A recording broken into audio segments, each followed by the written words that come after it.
Hello everyone and welcome to the revival of my Let's Play channel. For those who are not familiar, my name is ScopeSightCX and I'm going to be starting back up with Borderlands 2.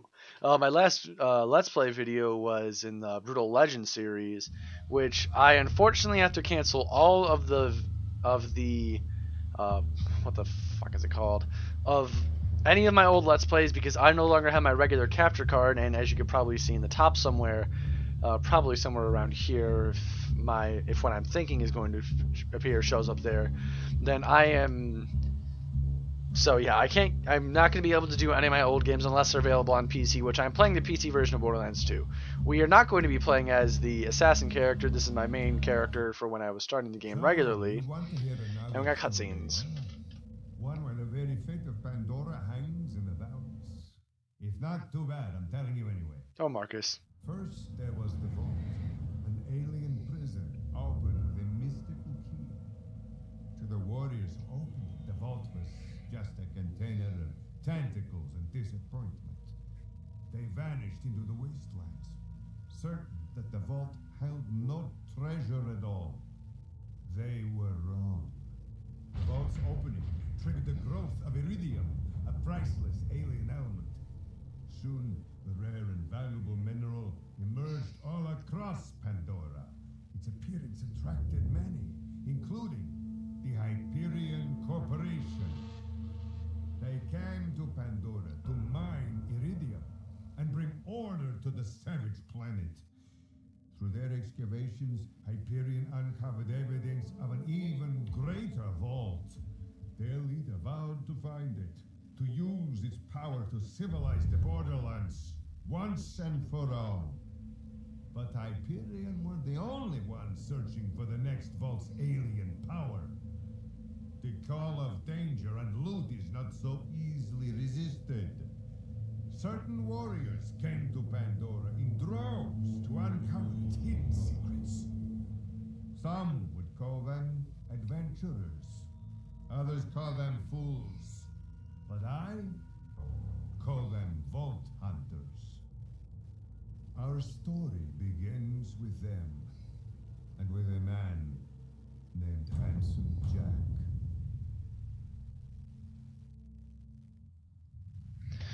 Alright, so after that first cutscene, you could gather that these events are actually taking place years after the original Borderlands, which I have played this one and Borderlands 1 on the Xbox. I've put a ton of hours into those games. These games are great whether you're playing on your own, but let's be honest, there's so much better co-op. I may consider doing co-op in a couple episodes here, but ultimately I do not know if it's going to be happening. And that skag just got ran over by a freaking car. And I don't know how exactly the chain got wrapped on, but oh well. It's getting taken for a joyride. Head smash! He just knocks him out.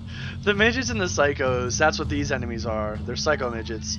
These are like one of the funnier enemies in the game, just because they're just completely insane, and they have really hilarious dialogues with them. And it all gets hit by a train.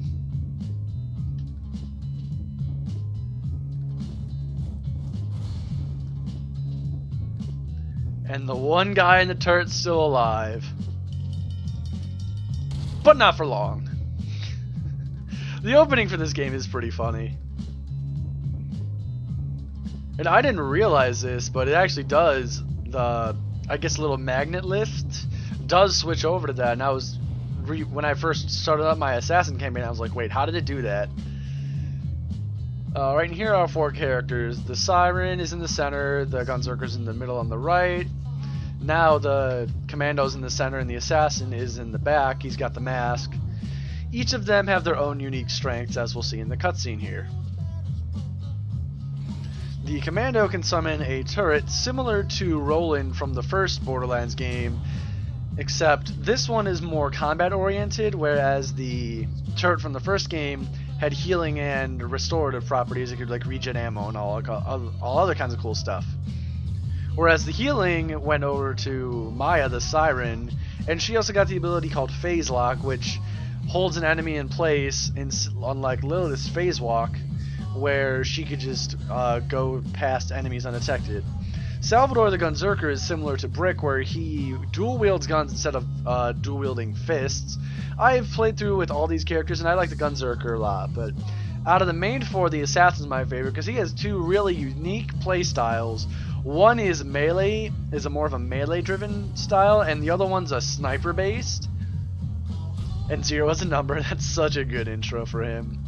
And I've actually been doing the sniper for the Zero I've been playing now, and I've been enjoying it a ton. You just focus on a lot of critical hits with your sniper rifles, and it's just so powerful.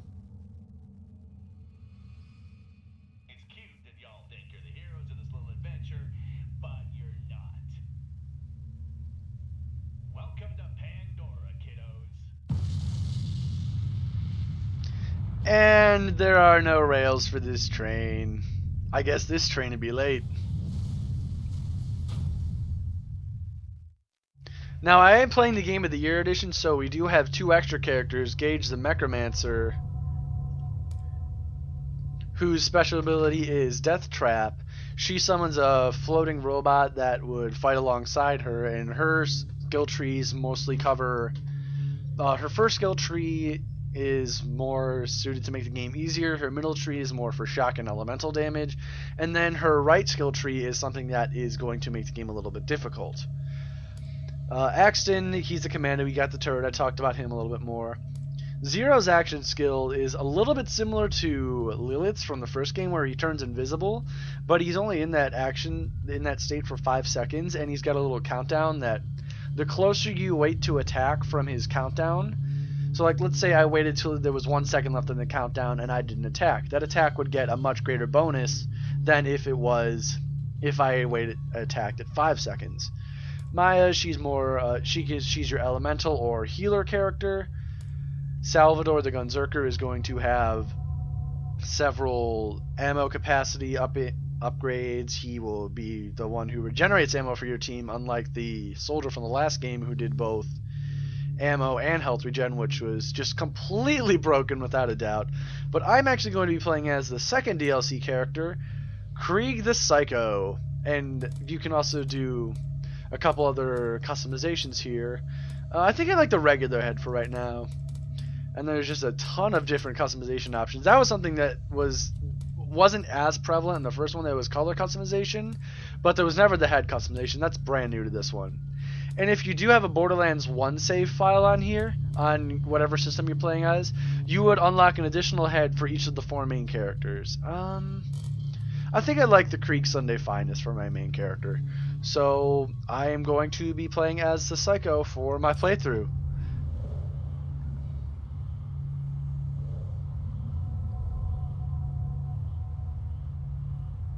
Great. Another deadbolt hunter. Handsome Jack's been busy.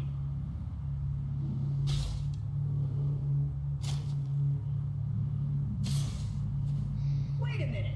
You're not dead. Yes! Now I can get off this glacier. Claptrap, your metaphorical ship has finally come in. Allow me to introduce myself. I am a CL4P. So let's just take a look around the surroundings. A thing that was upgraded from the original Borderlands than this one is that the amount of varieties or environments are a lot different. Like in the first game, it was mostly deserts and stuff like that, but this one you've got like jungle kind of areas, snow. You've got a couple more waterfront areas. So that is a lot better than the original game. And now because I have the Game of the Year edition, it came with a bunch of different extras that were pre-order bonuses and stuff. I have an Iridian Relic that is going to up certain stats or just give you new stats entirely, whereas the ones in the original game gave your action skills different powers. So if I press tab and go into our backpack, this is going to unlock a bunch of other different things.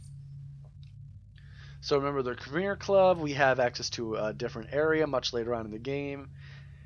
And we also got a special skin customization head and stuff like that. So, well, it would have been in here if we were playing as one of the regular characters, but it's not here for the DLC characters, unfortunately. So we have 3 different guns here. We have a sniper rifle, an assault rifle, and a SMG. The relic increases the rarity of loot droppings, which is really good. This does stack when you have multiple people, so if you have 4 players with this relic equipped, you're going to be increasing your loot drops by 20% rarity, which is pretty good. The contraband skyrocket's a special grenade. We don't have actually any grenades right now. You can see all of our ammo counts over here. But this one, it's going to, when you throw it, it's going to go straight up and then it'll explode like fireworks. But if you can get it caught onto a ceiling, it can deal a ton of damage. This one's going to deal 1100 damage, and this one is actually, the damage is based on our player level. I'm not quite sure of the statistics for that, but we'll figure that out as we go on.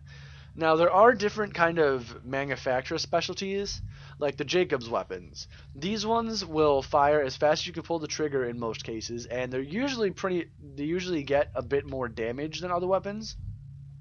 Vladoff weapons are going to be have a faster fire rate and usually have fair magazine sizes, and Hyperion SMGs or any weapons will be a bit of a different case, and I can just show that off right now. So normally weapons get less accurate as you fire them, but Hyperion weapons are going to start out a lot less accurate and get more accurate as you fire them, which is pretty useful for when you go down and fight for your life, which is when you lose all of your health. Everything soon, but know this: you're alive for a reason, and I am here to help you. Well, are we gonna do something, Claptrap? Jesus Christ!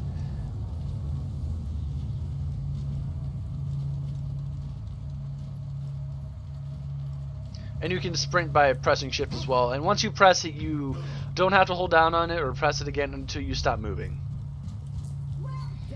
And this is your standard chest. You can hold E or I think it's X on the Xbox version. It's been a while since I played the Xbox version. And you would just collect everything you have in there, so that it got us a bit more ammo for that. And it got us some more. No, it did not get us more SMG ammo. And open. You can press C to crouch. Just a little added security. Gotta keep those bullywongs at bay, or they'll rip your eyes out. I'm not gonna say anything, but that actually is quite ironic what he just said. Now, before we go any further, you can also open this door by pointing here. It releases a bunch of Claptrap corpses, which is a little bit morbid for Claptrap, honestly. Yeah, this Claptrap is the last Claptrap after the Claptrap Revolution of the first game, which was a DLC. Then these symbols are the Cult of the Vault.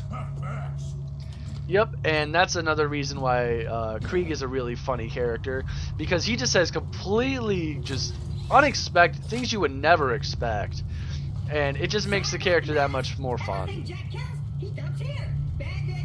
There's also a bunch of money on this table here. Poker game with a bunch of dead Claptraps. Actually, I want to take a look at what the cards say. You can actually get a better look at weapons by pulling out a sniper rifle and zooming in. They're Marcus Munition playing cards, of course.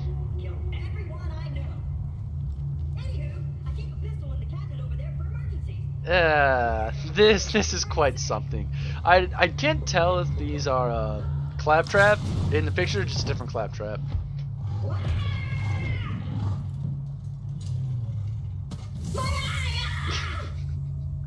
Oh, the goddamn irony.